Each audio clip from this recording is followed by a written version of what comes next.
శ్రీకర hospital Kompally బ్రాంచ్లో ఉన్నాను అనమాట. సో నాతో పాటు senior orthopaedic consultant doctor TV Suresh garu ఉన్నారు. సో ఆయనతో మాట్లాడేద్దాం. సార్, ఇంప్లాంట్స్ ఇప్పుడు జనరల్గా ఇంప్లాంట్స్ చేయించుకున్న తర్వాత కరిగిపోయే మెటల్స్ అందరూ అడుగుతూ ఉంటారు. అసలు నిజంగానే కరిగిపోయే మెటల్స్ ఉన్నాయా, అసలు అది మిత్తా ఫ్యాక్టా? యూజువల్గా అమ్మ ఈ ఇంప్లాంట్స్ లైక్ ప్లేట్స్ కానీ స్క్రూస్ కానీ మనము ఫ్రాక్చర్ అయిన పేషెంట్స్కి వేస్తూ ఉంటాం అనమాట. సో వేసిన ప్లేట్స్ కరిగిపోవడం అనేది అయితే ఇంకా ఇన్వెన్షన్ అయితే లేదు మనకి.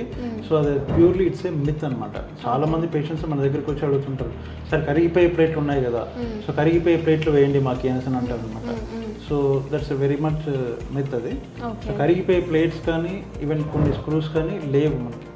ఓకేనా, ఓన్లీ మనకు ligaments surgeries like ACL ligament సర్జరీలో మనకు బయో అబ్జార్బబుల్ స్క్రూ అంటాం. అదొక్కటి మాత్రం మనకు ప్రస్తుతానికి కరిగిపోయే స్క్రూ అనేసి అని చెప్తాము.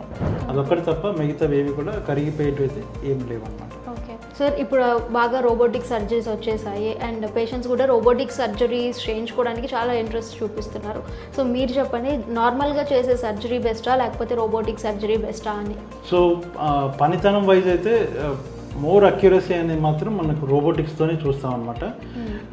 యాజ్ ఇఫ్ నార్మల్ది బెటర్ కాదా అంటే అట్లేం లేదండి, నార్మల్ కూడా మంచి రిజల్ట్సే ఇస్తుంది మనకి. సో ఓవరాల్గా కాకపోతే రోబోటిక్తో ఉన్న మెయిన్ అడ్వాంటేజెస్ ఏంటి అంటే కనుక, సో దాంట్లో మనకు తక్కువ కోత ఉంటుంది. సో పేషెంట్కి ఏదైతే ఇన్సిషన్ పార్ట్ ఉంటుందో తక్కువగా ఉంటుంది. నొప్పి కూడా ఆఫ్టర్ రోబోటిక్ సర్జరీతో చేస్తే కనుక తక్కువ నొప్పి ఉంటుంది అనమాట.